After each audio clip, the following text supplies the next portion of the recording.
Assalamualaikum warahmatullahi wabarakatuh. Kembali lagi bersama saya di podcast Ngerjain Tugas Sejarah Indonesia. Kali ini saya akan berbincang dengan teman-teman persekelompokan saya. Kita akan membahas politik luar negeri pada masa Orde Baru dan Reformasi. Nah, untuk itu kepada teman-teman saya boleh menduduki kursinya masing-masing. Hai. Halo.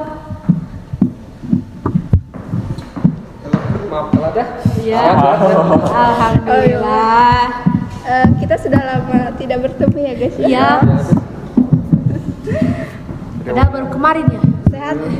Sehat ya. Apakah pusing dengan tugas-tugas sekolah? Ya, lumayan. Lumayan. Itu Lumayan. Oh iya. sangat menguras tenaga. Tenaga pikiran juga. Batin. Iya. Itu yang terutama itu. Benar sih, benar. Oke, saya sudah bersama dengan teman-teman saya. Di sebelah kanan saya sudah ada Teh. Oke, perkenalkan nama saya Agnesita Sabrina. Dan di sebelah kiri saya ada. Nah, saya Muhammad Fadli Al-Fariji. Oke, ini Kang Fadli ya guys. Biasanya dia itu pakai masker dan sekarang Iya. alhamdulillah dia sudah Alhamdulillah. tidak terpaksa. Ini demi Bapak Ridwan. Mohon maaf Pak. Dan di sebelah kiri Kang Fadli ada. Ya, saya Sofwan Rahim Al-Hadi. Oke, ini ada Teh Agnia, Kang Fadli dan Kang Sopan ya. Oke, ini mau mulai aja gitu. Ya, Oke, mulai. aja. Sambil dinikmati. Iya. Tapi Tapi maaf cuman ada air. iya, enggak apa-apa. Mohon maaf sekali. Ya, gak apa-apa. Oke, mulai ya, mulai. Kalau enggak kita nggak bakal beres. Oke ya. Kalau menurut kalian nih, politik luar negeri apa sih politik luar negeri itu? Kalau menurut saya sih politik luar negeri itu kayak buat sebuah kebijakan dalam negara nih buat menjalin hubungan dengan negara lain. Oh, kebijakan dalam negara buat menjalin hubungan dengan negara lain. Itu kata Kang Sopan. Kalau kata Kang Fadli sendiri apa sih? Menurut saya ya, politik luar negeri itu adalah sebuah kebijakan, sebuah peraturan, sebuah hukum yang dimana meliputi negara lain juga gitu. Jadi bukan negara Indonesia saja. Kebijakan sebuah negara, sebuah hukum yang meliputi negara lain. Nah, kalau Teh Agni, Nah, kalau menurut saya itu politik luar negeri itu adalah langkah kebijakan atau sikap pemerintah Republik Indonesia dalam menjalankan hubungan dengan negara lain dan berorganisasi dengan negara lain untuk mempermudah dalam menghadapi masalah. Jadi untuk mencapai tujuan negara nasional. oh jadi intinya itu menjalin hubungan dengan negara lain secara berorganisasi dengan negara itu sendiri gitu. Oke, kita tadi udah dijelaskan sama narasumber kita ini apa itu kebijakan politik luar negeri. Nah, kita masuk ke inti pembahasan kita yaitu kebijakan luar negeri pada masa Orde Baru. Orde Baru itu kalau nggak salah itu kayak pas kepemimpinannya Soeharto ya? Iya, Soeharto. Itu dari kapan sih kalau? Itu mulai dari tahun 1996 sampai 1998 lah. Iya. Berarti udah sekitar 32 tahun ya? Ya. Kamu juga ya? Iya. Oke. Ngomong-ngomong saya udah lahir belum? Ya, tidak tahu. Kalau Anda merasa berarti Anda sudah tua ya? Iya. Kamu masih muda guys. Oh iya. Oke, pas masa kepemimpinan Soeharto ya. Nah, kalau menurut kalian nih, pas masa Orde Baru itu kebijakan apa sih dari apa ya kayak kebijakan pas masa kepemimpinan Soeharto ini di dalam luar negerinya itu mereka tuh kayak terfokus ke apa aja gitu? Ya, yang udah pasti ya hubungan antara Indonesia dengan negara lain lah. Ya, kalau buat yang lainnya mungkin memajukan ekonomi Indonesia. Oke, memajukan ekonomi Indonesia kalau menurut Kang Sopan. Kalau Kang Fadli sendiri? Kalau saya apa ya? Mungkin terlibat dan aktif dalam organisasi ASEAN. Oh, terlibat dan aktif dalam organisasi ASEAN. Iya. Kalau Teh Agni? Kan ekonomi. Nah, tapi pada zaman Soeharto juga mereka membangun ekonominya dengan menstabilitasi kepolitikan juga kayak seperti itu juga pada zaman kepemimpinan Soeharto itu. Oke, jadi intinya kayak ekonomi itu akan terjadi, tapi ketika itu ada politik sendiri gitu. Ya, Ada stabilitas politik yang stabilitas ya. politiknya, oke. Nah, lalu pada saat itu bagaimana sih kayak sikap Indonesia terhadap kebijakan politik luar negeri ini? Contohnya seperti kayak menghadapi konfrontasi Malaysia. Oke, menghadapi konfrontasi Malaysia ya. Jadi upaya Indonesia mengakhiri kontroversi Malaysia itu ingin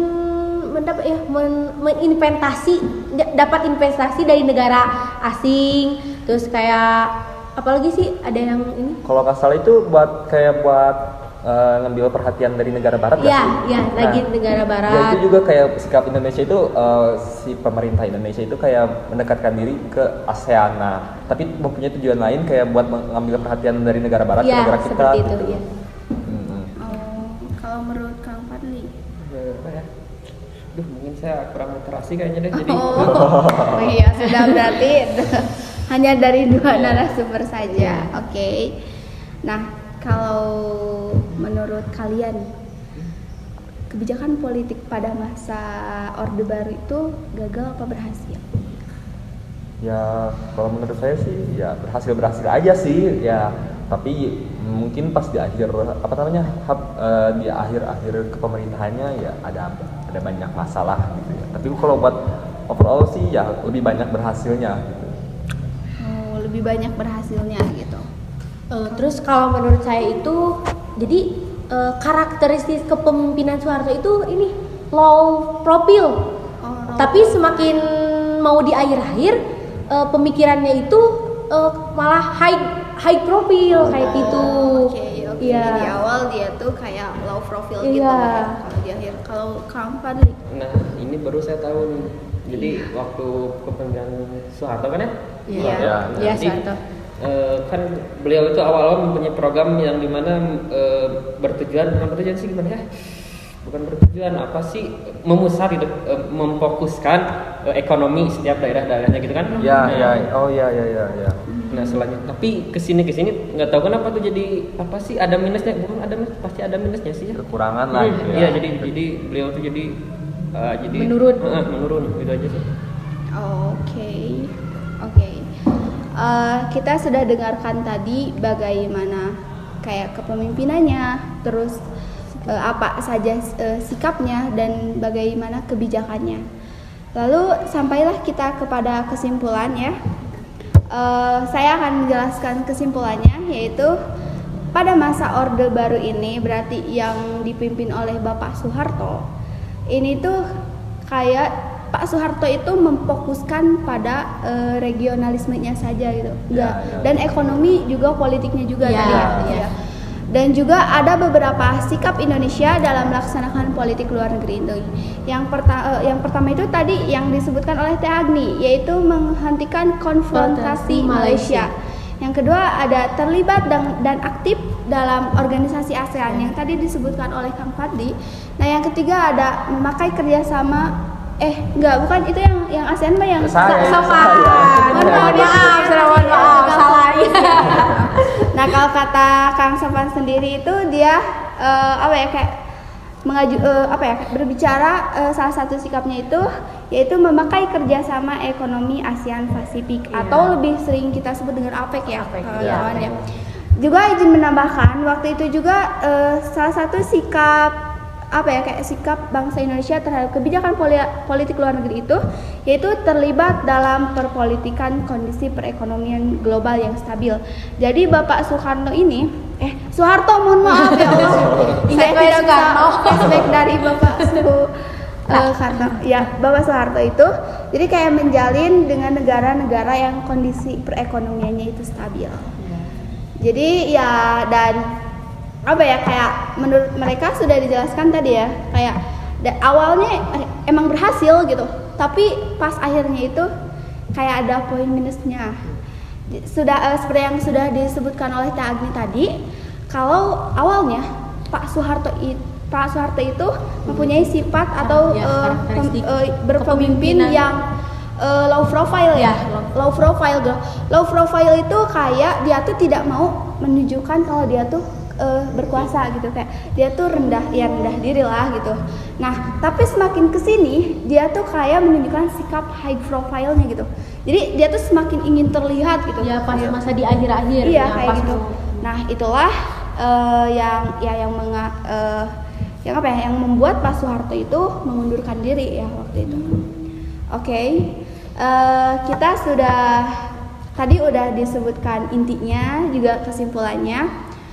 Kalau gitu kita nanti akan lanjut ke masa reformasi yang kedua, dan terima kasih atas pembahasan politik luar negeri masa Orde Baru ini. Ya, sama-sama.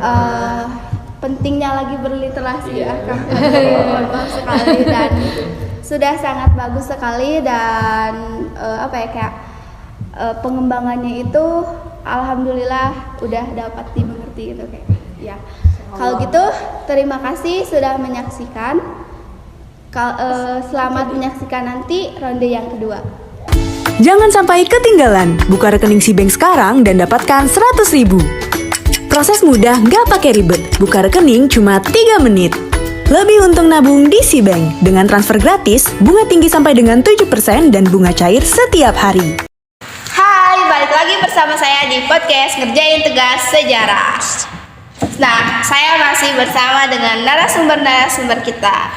Jadi tadi kita udah ngebahas masa Orde Baru nih ya kan? Iya. Nah sekarang kita beralih ke masa reformasi. Nah berarti masa reformasi itu pas masa kepemimpinannya B.J. Habibie, iya. terus Gus Dur, Megawati, dan SBY. Bambang Ya. Nah, Ada juga sebenarnya siapa tuh? Presiden Jokowi. Hah? Jokowi? Hah? Ya. Siapa? Oh iya, Jokowi. Sekarang kan udah pas Jokowi, tapi ya agak Tapi belum masuk kalau sejarah, masuk gitu. ya. bentar. Sejarah. Tapi kalau masa kan itu reformasi. Kalau Jokowi Sebenarnya kan reformasi kan dari pas zaman B.J. Habibie sampai sekarang itu tuh maksudnya reformasi. Tapi jadi belum Jokowi masuk- Jokowi juga masih reformasi. Iya, tapi belum masuk ke sejarah aja gitu. Iya, dan karena Jokowi terlalu lama.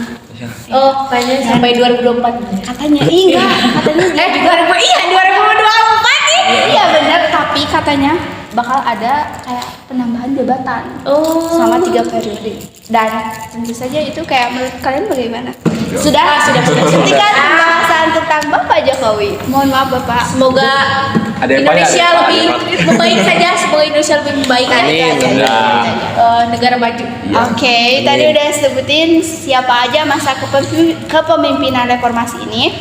Nah, kita beralih ke acara inti. Nah, di sini yang pertama B.J. Habibie. Ada yang tahu nggak sih masa kepemimpinan B.J. Habibie, politik luar negerinya itu keadaannya seperti apa? Kamu tahu nggak? Siapa? Tahu nggak? Ada yang tahu nggak? Kalau nggak ada, kita pulang. Mohon maaf bapak-bapak karena mereka lama. Lemah lah. Dia sudah berliterasi. Oke, ini Alhamdulillah serius, sudah serius. sekarang. Ini tadi siapa Oke, yang oke. mau literasi ini? Jadi gini ya, B.J. Habibie yang beliau itu mempunyai nama asli Baharudin Yusuf Habibie. Beliau itu adalah seorang lulusan dari ITB jurusan teknik mesin, tapi dia berkecimpung atau turun ke dunia politik gitu ya, saking pinternya dia gitu. Nah, waktu waktu kebijakan yang pertama, dia berfokus ke dalam ini untuk meningkatkan memperbaiki pandangan dunia internasional terhadap Indonesia gitu ya kan. Karena dulu Indonesia itu kan sempat krisis ekonomi gitu ya. Iya. Nah, ya karena itu Indonesia dipandang buruk gitu oleh dunia internasional, dan juga dikarenakan ini pelepasan Timur gitu kan, tahu kan? iya. Yang kebijakan itu. Iya, kebijakan itu, makanya dunia internasional semakin berpandangan bahwa Indonesia itu gitulah pokoknya nama semakin menurun lah ya, pelan-pelan. Siap. Oke. Nah, Tapi alhamdulillahnya juga gitu ya, karena kerja kerasnya gitu B.J. Habibie, dana moneter sama Bank Dunia itu menyumbangkan uang gitu ya, bukan uang sih, uang ya kan, apa atau Iya, apa gitu, uang uang ya, sebenarnya. uang ya. semacam dana lah ya. Iya, dana lah ya. Nah, dan menyumbangkan uang atau apalah itu ya ke Indonesia itu untuk membantu kekrisisan ekonomi Indonesia gitu. Iya. Oke, berarti pada masa Presiden B.J. Habibie ini terjadi ya kayak adanya salah kebijakan gitu sehingga ya banyaknya permasalahan gitu. Nah, tapi alhamdulillahnya B.J. Habibie berhasil menarik simpati dana moneter itu Iya. ya. Ya, lalu kita beralih ke masa kepemimpinan Gus Dur. Ini benar kan Gus Dur? Ya, Iya, Abdurrahman iya. Wahid. Ya, Abdurrahman Wahid. Nah, buat keadaan politik luar negeri pada masa Gus Dur itu siapa sih yang mau jawab? Ya, saya bisa boleh. Anda sudah literasi ya? Ya, pasti dong, harus. Karena kita tadi sudah break. Ya. Nah, kalau menurut saya sih ya Abdurrahman Wahid ini atau Gus Dur ini tuh kayak menyelesaikan masalah-masalah yang dilakukan oleh pemerintah sebelumnya ya. Kayak pertama itu pas masa Soeharto, kan pas di akhir zaman Soeharto itu kayak nimbullah masalah krisis moneter gitu ya. Nah itu tuh diselesaikan juga oleh Abdurrahman Wahid. Nah kemudian yang kedua itu yang masalah yang terjadi karena B.J. Habibie tadi kan memberikan kebijakan untuk memberikan pilihan kepada Timur untuk tetap bersama NKRI atau melepaskan diri. Nah, sedangkan Timur itu kan memilih untuk melepaskan diri dari NKRI kan. Nah, itu tuh membuat pandangan negara-negara Barat jadi buruk gitu ke Indonesia. Nah, akan tetapi Gus Dur itu tuh nggak menyerah aja gitu kan, sebagai pemimpin pasti mencari solusi nih gimana caranya Indonesia itu tetap dipandang baik oleh negara-negara lain. Nah, akhirnya Abdurrahman Wahid itu tuh ngasih mencari solusi nih. Caranya itu dengan keliling dunia, bukan dunia, ke negara macam-macam negara lah, ke negara lain dengan cara berkunjung dan melepaskan isu-isu domestik tentang pelepasan Timur. Nah, akan tetapi semua yang dilakukan, bukan semua sih, ada beberapa yang dilakukan Gus Dur atau Abdurrahman Wahid tidak sesuai nih dengan politik yang mendukungnya, sehingga diajukan oleh politiknya ke MPR DPR supaya Abdurrahman Wahid lengser dari itu jabatannya. Oh, seperti itu. Oke. Berarti pada masa Gus Dur ini cenderung lebih ke fokus ke apa ya, kayak memperbaiki nama Indonesia di kancah mancanegara. Sehingga dia tuh kayak apa ya? Kayak mencari dukungan dari mancanegara itu sendiri. Oke, untuk Megawati berarti Teh Agni ya. Iya. Oke. Jadi Megawati itu dilantik menjadi presiden perempuan pertama di Indonesia pada tanggal 23 Juli 2001 kalau nggak salah, tapi emang bener sih 2001. Iya, bener. Jadi pada situasi atau suasana pada pemerintahan Megawati, suasana ekonominya itu atau ekonomi politiknya dulu, politik dan keamanan itu agak lebih kondusif, jadi lebih membaik kayak gitu dari sebelumnya. Nah, terus kalau masalah suasana ekonominya, nah ini lebih membaik dan nilai tukar rupiahnya juga lebih stabil kayak gitu. Nah, belajar dari kepemimpinan sebelumnya, jadi Megawati juga lebih memerankan DPR dalam menjalankan tugas kebijaksanaan tentang politik sih? Politik luar negeri. Nah, tentang politik luar negeri dan diplomasinya itu yang sudah diamatkan dalam Undang-Undang 1945. Jadi lebih diperankan jadi lebih baik itu dalam menjalankan tugas kebijaksanaan DPR. Nah, seperti itu. Nah, ada lagi. Jadi terus Megawati juga lebih memfokuskan atau memprioritaskan mendatangi wilayah-wilayah yang banyak konflik. Jadi contohnya kayak Aceh, ada yang tahu lagi gak? Nggak tahu, tahu Irian Jaya, kan Irian Jaya banyak kan masalah. Jadi sampai sekarang juga kan Irian Jaya mah masih ada banyak ini Irian Jaya, terus kayak Maluku, Kalimantan, nah kayak gitu. Terus ada lagi, nah ancaman di pas pemerintahan Megawati juga ada tuh ancamannya itu tentang isu ini terorisme. Jadi kayak gitu ya. Jadi banyak ledakan ya. Jadi ancamannya itu paling besar itu di Megawati. Jadi itu ancaman disintegrasi nasional ya ancaman kayak perpecahan yang membuat teritorial ancamannya ke teritorial tersebut kayak gitu. Oke. Kalau di Megawati itu cenderung kayak dia tuh berhasil dalam ekonomi ekonomi, politik, bahkan gitu. pas masa kepemimpinan Megawati juga kayak nilai tukar rupiah tuh stabil gitu. Stabil dari masa-masa sebelumnya.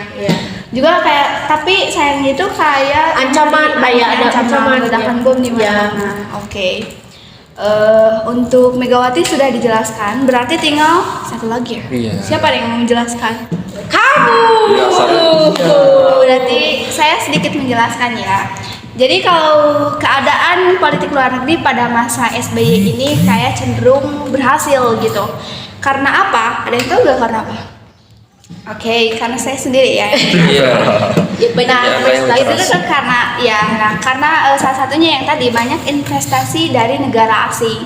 Karena Presiden SBY ini kayak banyak menjalin kerjasama dengan pihak-pihak luar negeri lainnya gitu.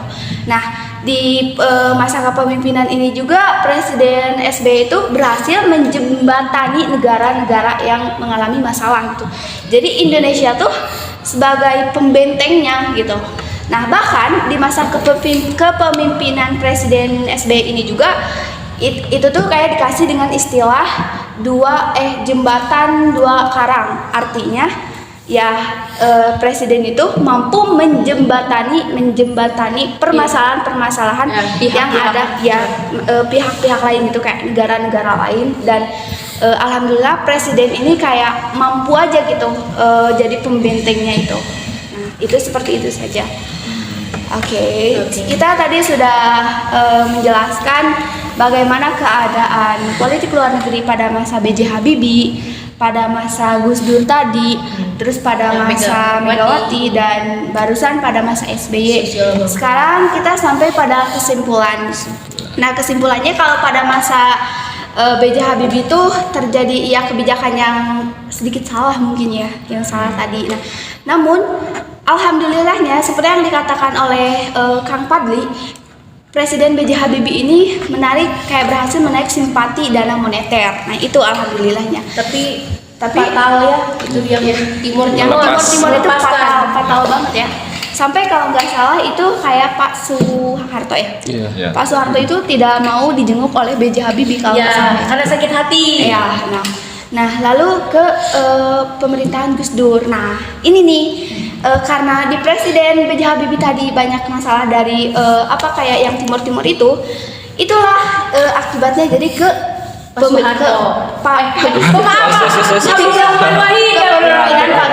jadi beliau itu kayak menangani masalah-masalah yang ditimbulkan oleh B.J. Habibie itu, sehingga dia tuh kayak berusaha menarik menarik pengaruh-pengaruh dari luar lagi supaya mendukung Indonesia lebih percaya dari negara-negara mancanegara. Nah untuk Megawati sendiri itu kayak cenderung berhasil juga ya, karena ekonominya itu sudah stabil, bahkan di politiknya juga. Bahkan nilai tukar rupiah pun stabil ya waktu itu. Namun masih ada nilai minusnya yang banyaknya kasus terorisme itu. Nah lalu di SBY sendiri kalau menurut saya sih ini lebih kayak banyak berhasil banget kan. Soalnya beliau tuh mampu menarik dana investasi asing dari negara lain, juga banyak dipercaya juga mampu membentengi negara-negara yang bermasalah. Nah ini kita masuk ke pertanyaan terakhir nih. Menurut kalian dari keempat itu kebijakan mana dan keadaan mana yang menurut kalian itu paling bagus. Ini bukan berarti Kang Sopan tadi yang karena dia menjelaskan Gus Dur jadi Gus Dur ya, tidak seperti itu. Boleh saya dulu. Iya boleh sekali Kang Fadli. Dia sudah tidak Kalau salah. untuk saya sih Megawati karena saya pendukung PDI. Oh.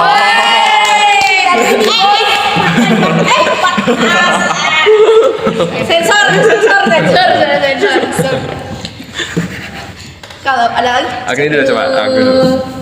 Apa ya? Siapa tuh? Mungkin ke Megawati juga. Wih, Karena perempuan mungkin presiden pertama, tapi ke SBY juga mungkin itu aku tuh pernah baca-baca. Iya. Kan katanya itu banyak korupsi yang terbesar nggak sih?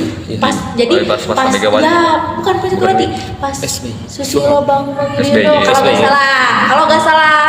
Oke. Nah, terus tapi nggak kalau nggak salah itu juga mending ya. Mending Megawati sih gitu ya. Tapi BJ Habibie oke BJ Habibie watir. Kasihan. Campur aduk ya. Gak apa-apa ya. Kalau dari Kang Soban sendiri nih. Kalau saya sih ya bukan berarti gara-gara saya Abdurrahman Wahid, tapi emang lebih Setia bagus dan bagus. Abdurrahman Wahid sih. Kenapa ya? Orangnya dia nggak Kiai gitu. nggak terlalu mementingkan apa yang jabatan gitu. Pas disuruh berhenti ya udah dia berhenti kan. Terus kebijakan yang dia lakukan itu sebenarnya kayak ya ramah aja sih gitu. Oh iya. Kalau aku juga sih, aku cenderung ke Gus Dur juga. Yes. Karena yang aku tahu nih ya, beliau tuh pas di akhir masa jabatannya kan banyak tuh pendukung-pendukungnya yang menolak dia tuh turun jabatan. Dia tuh kayak apa ya? Kayak menyuruh si pendukungnya itu pulang gitu. Gak boleh kayak gini, kita nggak boleh kayak demo kayak gitu, jangan sampai Gus Dur berhenti, nggak boleh. Nah itu tuh kayak apa ya? Kayak menyentuh hati banget. Gitu. Nah, Sisi baiknya Sisi positif. Ya. Oke. Tapi kan tapi Ada tapinya. ada tapinya. apa Iya, tapi ya? Banyak katanya Oke, itu kan SBY ya. Kenapa sih? enggak Tadi katanya SBY. Abdurrahman Wahid juga bukan. Oh, enggak. Bawahan. Kalau SBY banyaknya bawahan. Oh, kalau kasus itu izin menjawab juga. Itu bukan kayak pernah di saya baca-baca di buku Iya. kalau Presiden Abdurrahman Wahid itu Isunya dituduh kan, itu ya, kayak kayak mengambil dana bansos gitu. Oh, jadi Padahal kita dituduh doang. Dituduh. Padahal sehingga itu tuh mau dirapatin. Tapi pas akhir masa pas mau detik-detik akhir masa jabatannya beliau tidak terbukti bersalah. Kayak gitu. Itu sih menurut buku yang saya baca ya. Saya tidak tahu walau alam itu kebenarannya iya atau enggak gitu. Oke. Bentar. Tadi Gus Dur korupsi. Iya, kata siapa? Iya bener. Itu SBY korupsi. Ya tapi baca-baca jadi pas masa pemerintahannya mungkin bawahannya bener. Ya, Megawati enggak tuh berarti. Tapi Ya. Jadi kan presiden Tapi semoga Pertama, emang bakal ada yang keduanya. ya intinya gini aja. Setelah melewati beberapa kisah-kisah dari Orde Baru sama Iya. reformasi itu, diharapkan pemimpin yang akan datang tuh ya memperbaiki kesalahan-kesalahan sebelumnya lah ya. Dan tidak menimbulkan masalah Nah baru. iya benar, karena kita sudah lelah dengan Iya. masalah-masalah itu. semoga tidak ada koruptor lah di negara Indonesia. Semoga. Oke. Amin. Oke, sampailah kita kepada akhir acara. Jadi bagaimana perasaan kalian setelah podcast di acara? Sangat senang sekali saya bisa bertemu dengan Anda di hari libur ini. Dan sedikit menghilangkan beban pikiran. Alhamdulillah. Sebelumnya mohon maaf sekali Bapak karena saya dan teman-teman saya ini pada gabut semua. Iya. Sehingga kami nganggung dari tadi. Oke. Terima kasih sudah menyaksikan. Mohon maaf kami banyak kesalahannya. Dan semoga di lain tempat kita ketemu lagi. Ini bakalan ketemu lagi. Ya, Insya Allah. pokoknya semoga kita semua diberikan kesehatan dan Amin. limpahan rezeki yang banyak. Amin ya Allah. Ya udah Kita keterima di universitas yang kita mau impikan. Ya udah. Semoga Bapak juga sehat selalu dan bahagia selalu. Kalau gitu sekian podcast dari kita. Wassalamualaikum warahmatullahi